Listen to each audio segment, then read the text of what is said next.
ایک دن اعلان کیا عمر فاروق نے، لوگوں مسجد میں آؤ، بات کرنی ہے۔ امیر المومنین کا پیغام ہے سارے مسجد میں آ جائیں۔ کھچا کھچ مسجد نبوی صحابہ سے بھر گئی، اور ایسا جب اعلان ہوتا تھا تو صحابہ دوڑ کے آتے تھے، شاید کو جنگ ہے، شاید کسی نے حملہ کر دیا ہے، شاید کوئی نئی بات ہے، دوڑے آئے لوگ، مسجد نبی کھچا کھچ بھر گئی۔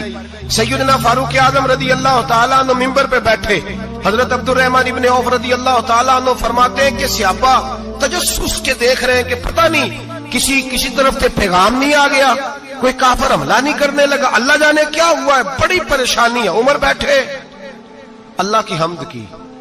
نبی پاک صلی اللہ علیہ وسلم پر درود پڑھا، اور پھر عمر فاروق بولے،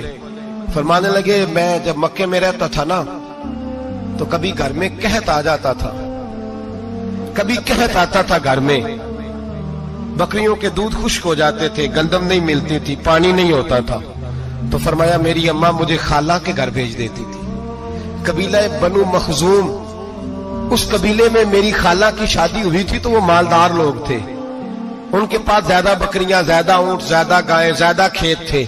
حضرت عمر فاروق فرمانے لگے میں ان کے گھر جاتا تو میرے خالو سمجھ جاتے کہ عمر کو اس لیے بھیجا گیا ہے کہ قحط آ گیا ہے، فرماتے ہیں وہ مجھے سویرے بکریاں چرانے لے جاتے، شام تک میں ان کی بکریاں چراتا۔ امیر المومنین عمر، ایک طرف مسئلہ یہ ہے کہ کیسر و کسرا کی دیواریں ہل رہی ہیں عمر کے نعروں سے، اور ادھر عمر منبر پہ بیٹھ کے خطبے دے رہے ہیں، فرماتے ہیں میں بکریاں چراتا، شام تک خالہ کے گھر جا کے مزدوری کرتا، اور فرماتے ہیں شام ہوتی تو ایک مٹھی کشمش مجھے دیتے وہ، آپ فرماتے ہیں میں بڑے قد والا تھا، ایک مٹھی کشمش ملتی ہے، کبھی ایک مٹھی کھجوریں، میں شام کو کھا کے سو جاتا۔ کئی مہینے یوں ہی گزرتے تو میری اماں کا پیغام آتا کہ حالات صحیح ہو گیا، میرے بیٹے کو بھیج دو۔ یہ بات کہی، حضرت عمر رونے لگے، اور پھر کہنے لگے اب وہ وقت آیا ہے کہ لوگ مجھے امیر المومنین عمر کہہ کے پکارتے ہیں۔ بس یہ دو باتیں کی، عمر نے کہا چلو ظہر کا وقت ہو گیا، اذان پڑھو، اٹھو نماز پڑھے، اٹھو۔ اذان ہوئی، اقامت ہوئی، جناب عمر نے نماز پڑھائی، لوگ چلے گئے تو سیدنا عبد الرحمن ابن عوف یارانہ تھا جناب عمر سے، بازو پکڑ کے کہنے لگے عمر سیاڑا بندہ یار تو یہ دو باتیں سنانے کے لیے اتنا مجمع اکٹھا کیا تھا، یہ دو باتیں کہنے کے لیے